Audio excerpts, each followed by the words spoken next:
Okay folks, just a quick update. I'm working on my next game. It's called Omega Squadron. At least that's the original title I wanted to go with. And yeah, it's a quick recap on what I've accomplished so far. The game, since I'm working alone on this game, I'm still working on the graphic, the art assets, sprites and so on. Next game I'm probably going for 3D, but for now I'm gonna stick with 2D.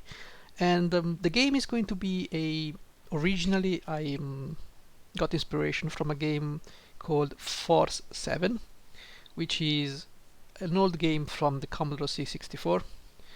It's basically taking from Alien and basically sends a bunch of Marines with different classes into a base. You have to save civilians or researchers, and it has food, fatigue, and permadeath. So basically, if you lose a soldier, is dead. If you lose like the engineer, which actually fixes holes in the ground, you cannot do that anymore. He's dead. He's gone for the rest of the game. And it's a very simple game in its form because it's from the Commodore. And I got inspiration from that and Alien Breed. If you know Alien Breed, it's basically a classic. So I came up with this game. Now the setting should be the same as Space Fighter Rukia. These guys are working either for the Empire or the Federation, one of the two. I still have to decide. The story is still up for debate. I just know the main gist of it. You're sent into a research station which has gone AWOL, and you have to investigate. There will be monsters, there will be probably most likely RPG elements, because I want to make the game fun. Thus I'm implementing RPG elements. Like a medic, you have to use the medic skill, you level up, you get experience, you get skills and all that. I'm also thinking about loot, so you kill enemies, you get loot, or you just buy stuff a la Alien Bread. And yeah, that's all open to debate. For now I'm focused on the graphic. Once I'm done with the art assets, I'm gonna think about the game design and all that yada yada. Because one thing is for sure, it's gonna be a top-down 2D action game. So you're going to be fighting in real time. You're gonna switch like Genshin Impact your characters. You can switch from a medic to a heavy gunner, for instance. You don't see them all at once. Now, as for what I've done, quick recap. These are the leaders. These are your main characters. If you lose one of the two, you're gonna get the game over screen. That's for sure. And the others are debatable because I don't really want to make a game focused around these other guys. So, the leaders. This is your average sergeant is gonna give you like something like leadership bonus. They use assault rifles and such. Think of it that way. And then we have the medic and the hacker. Pretty self-explanatory. The hacker gets into computers, overrides turrets and all that stuff. There will be automated defenses most likely in the game. And yeah, the medic just heals your teammates. Also, the medic is the only one that starts with proficiency in energy weapons. Now, if you've played like Into the Stars, The Pit, Zone of the Stars, The Pit, or The Pit Infinity, you know phantoms can only be hurt by energy weapons. And that's a concept that I actually saw in Force 7 from the Commodore C64. There are these ectoplasms that roam around the corridors, and you can only shoot them with the medic, which has a specific gun for them, and it can only stun them. You can disable them for some seconds, you can go through, and they come back up and running. So the medic starts with that, and then other characters can get the weapons and the skill eventually. Still open to debate, like I said. And then we've got the heavy gunners. Pretty self-explanatory. These guys are gonna be pumping out lead like crazy, and I'm debating whether or not. One thing is for sure, I want 90% chance to make this guy be able to punch holes through walls because of his hydraulic arm. So he will be able to tear down walls, so you can create a secondary entry point compared to like doors and stuff. If you cannot, if like say your hacker dies, you have this guy that punches down holes, and I'm thinking about making it general, like is this guy's gonna one-shot walls, but maybe other characters can tear down walls by shooting at them. Now the engineer is it's just an engineer. He's just gonna repair and fix holes in the ground, fix stuff. He's not going to hack anything. Then we've got the NPCs. This is the secret top NPC. Should be the love interest of the male main character. Maybe, we'll see. I'm not very good at writing love dialogue, so it's probably gonna be cringy dialogue. And this guy is the brother of the main character, of the female main character. He's one of the researchers still alive, possibly the only one still alive in the research station. And this is the commander of Omega Squadron. He's gonna give you the mission briefing, and that's it. Maybe I should have made his face better. Whatever. Now, as for the sprites assets, we start with the Marines animation sheet, character sprite sheet, or one of the two. So this is what it looks like. Do I have the pink color? Yeah, you can see better. Pink is, this color is neutral when it comes to sprites, so you can see like holes in your sprites, especially if they're white. If it's purple inside here, like here, it's because it's transparency, because when you use the pen tool you start with anti-aliasing. Anti-aliasing basically just regulates how transparent is your pen to make it look like, say, this is based on if you zoom out it looks like a regular digital line, not pixelated. If you take out anti-aliasing it does. Anyway, these are the sprites. For now you have the walking animation, the shooting animation, the idle animation, and the interact animation, okay, for each character. Pretty easy. I mean, it's not that easy. Animation is really annoying, but it's pretty standardized, so it's okay. Okay, this is what this is the level of details I'm going with. Obviously, working alone, I cannot spend 5 years coming out with the best graphic ever. This is another sprite sheet for the other characters. We got the engineer over there, we got the hacker, got the medic, and the secret ops, special ops, whatever. Then we have the monsters. This is the brother of the sister of the brother of the female character, female main character. And we've got some enemies, like the jammer. This is the jammer. This is basically an arachnid, a bioarachnid. I got inspiration from the enemies by playing hired guns, so it's like these guys are bioengineered things, bioengineered, whatever. So they're basically meat on top of metal sometimes. This is the basic guy, green guy. He's gonna walk, he's gonna punch you, he's gonna idle, and then we've got this one that looks like a Thermagaunt from the Tyranids of Warhammer, but it's not. It shoots with a cannon, and it fuels the energy. It fuels the cannon by having a link with the other arms. Whatever. It's just something original, somewhat. Then we have the second monster sheet. This is more of an advanced enemy, the Biotor. It's gonna shoot rockets. Okay, animation that shoots rockets from. So you see each sprite shoots a different rocket. So the Biotor, you're gonna find it, it's like, think of Alien Breed. You're gonna find like the medical section, the civilian section, then the military section. This guy, you're gonna meet him in the military section, something like that, okay? And that the ectoplasm. Can only hurt him with energy weapons. Attack animation, idle, and move animation. You've got this Bladesaur, which I hope it's not a Pokemon name. And yeah, it's just again, I was inspired by hired gun severely. Okay, it's gonna slash you by swirling around. And then we've got the slime, the Geno slime. It's gonna attack you.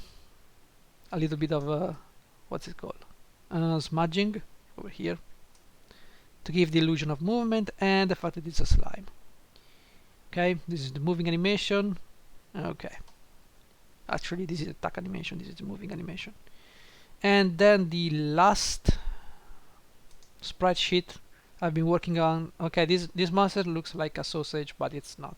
Okay, I got inspiration from Half-Life. If you remember, there are guys that with 2 legs that come at you and start screeching. Yeah, these guys. They inspire me to do that. And the cannons are just because he likes to shoot. Okay, this is a ranged enemy. This is a metal ball. Okay, it's gonna shoot at you from the center of the beam. It's gonna open up the beam, shoot you, then close the beam. Okay, it's gonna be a metal enemy. Just in case, you know, I want to implement some kind of armor penetration, you need to be careful. Now this is a Biwolf, obviously inspired by hided guns. The first enemy you meet is gonna be a wolfy thing like. So yeah, now I still have well, we have 10 enemies so far. I think I should go for more, like a more menacing enemies, and then the bosses, and then I'm gonna go for the props and the tile sets. Hopefully, the game will be fun. I will definitely try to go for a lesser difficult game, because my previous game have been quite difficult for the average player of today days and age. They just, I've noticed people just, when I give this my games and have people test them, they just stand there, didn't know what to do. You've died, okay, and they're watching the screen. Okay, well, press something, press a button, maybe press ESC, press start on the controller, something. Just don't stand staring at the screen and waiting for something to happen. I've seen people running into walls. Now, granted, Project Eva remake, which is available on Steam, is not a game I found fun playing. I had to do with what I had from the original game I released in Japan, but to be quite honest, I did not enjoy that game. Some people may like it. It's a Resident Evil lookalike Metroidvania 2D scrolling thing. You've got 2 difficulty levels. You can play a sweep and clear mode, which is basically everything is randomized, even your starting location. And no. The game I love most is my second game. It's Space Fighter Rukia. It's a shooter. It's a shmup. Is that what they call them? Shmup. It's a mix between Tyrian, MechWarrior, and Diablo when it comes to loot, customization. You have New Game Plus, you have Endgame. I love the game.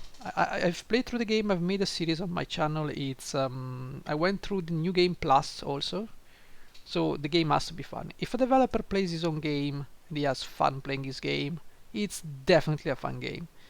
But I admit I am a very good gamer, so I know how to play games, and the game really starts very hard. Now about this game, I'm gonna do the opposite. We're gonna go for a crazy ass, because I've been playing Heretic and old games like Doom, Hired Guns, and the likes, and they give you tons of ammo. You've got so much ammo that the difficulty is not the ammo, but the situation you are in. You have to use the right weapon in the right room against the right monster. So I'm gonna be very generous when it comes to the difficulty, because I don't want people to bash the game because I died after 5 minutes, this game is shit. You know, people complain because they're entitled to winning the game without putting any efforts in it. So it's gonna be definitely something fun. I want to make it fun. It's probably gonna be an RPG with loot, real time obviously, so I'm gonna put level ups and items, because that makes the experience fun. Now as for the levels, I want ideally to make them randomly generated, meaning each time you play the game it's different, to give replayability value, but doing so will actually lessen the story, which is okay for me because it's really not my strong suit. And yeah, but it's gonna be very hard to make a procedurally generated game, considering I'm alone and I don't want to spend 5 years of my life on one game that may or may not succeed. Most likely not, if you consider the sheer volume of game being released, and the amount of stupidity between games. Because let's be honest, you've been playing Bum Simulator, guys. You spent money on Bum Simulator, on Goat Simulator. You spent money on, what's the next game? Is Gas Station Simulator? Really? you're playing gas station simulator. Just get a job at the gas station. You get even paid to do the same things. You get paid for them. Unbelievable. And you're even, if you have fun playing gas station simulator, you're gonna have fun being get the guy at the gas station. Actually, it should be fun because you do basically nothing but just fill gas canisters and take money. Thank you. I fill your gas canister. Give me the money. Thank you. So anyway, I have to. You see, you have to adapt to the culture, and right now the culture is easy game. We don't want to think. We don't want to use our brain. We don't want to see the game over screen. When people see the game over screen, they're triggered. They get shocked by, I've died. Alt F4 my game. Well, anyway, my game is gonna be easier. Okay, you can do whatever you want. It's your game. And one nice thing I want to do about this game is when I'm done with it, I'm going to post something on DeviantArt and our communities and give young artists a chance to maybe make characters, make enemies in the game, to put in the game. So basically, if they want, it's completely optional. I'm not gonna pay them because I'm not a business company. They're gonna give me the spreadsheet. I'm gonna post like, okay, you have to give me these animations. Give me the spreadsheet, this is the size, and I gotta put it in the game, and maybe it can be unlocked by achieving something that you want. You tell me what you want to be achieved. Player will unlock the skin, or maybe the new class, whatever, the character, what it does, and it's gonna be a link to maybe your homepage, your DeviantArt site, whatever. It could be useful for people that want exposure because, first of all, you learn how to make sprites for a game, because it's not easy as it seems. You have to. There are some things that, some issues that arise when you are trying to make sprite sheets. You may not think of these issues when you're making illustrations like fancy colors, fancy paintings, but when you put that down into a transparent background and you see holes in your painting because you've used transparency and you're using anti-aliasing, yeah, it's gonna hurt. And the pivot points, you need to make animations so that they don't look weird, so they have to be pivoted around the central point. It's gonna be. Also, you need to learn how to make animation. You can learn that by doing this for free. You're still getting experience, like keyframes, how much frames does your animation needs to have before it's get bloated and looks like slow motion, or how many steps the running animation has. Like the running animation, if you break it down, it has 4 steps, but if you don't know that, it's because you haven't drawn anything running. So if you don't know that, you don't know the minimum amount of frames required for an animation to perform. If you make running with just 2 steps, it's gonna be horrible. With 3 steps, it's gonna be janky. 4 steps, it's gonna be okay. It's gonna be like Mega Drive driven, like not. It's gonna be not smooth, but it's gonna feel realistic. So that's it. Okay, I'm digressing right now. So that's just a quick update. I'm gonna be making more enemies. I still have to make bosses. Oh, bosses. Oh, I have to make bosses. And it's really painful. Also, it's hard to keep myself motivated because I look at Unity, at the Unity Asset Store, and there's just a bazillion of 3D models readily available for 80 bucks. Not a problem, I can buy them. 80 bucks, get a free model, just have to draw the armor and whatever. Now, I'm not proficient with 3D software. I wanted to make Space Fighter Rukia 3D, and I draw one ship, but then I gave up. I mean, it came out good, a very good ship, but it's a ship, like it's geometric in shape. Now when it comes to human beings, that's more complicated. So that's my problem. Also, I am old and I have back issues. Like when you spend your life in front of a computer, yeah, things tend to get messy when you get older. Yeah, that's the thing. So that's it. That's all I wanted to say. Just a quick recap, just in case. And yeah, thank you for sticking through. If you stuck through, you're a hero. You're a god to me. So thank you. I'll see you guys in the next video, hopefully about something more interesting than my games. Bye bye.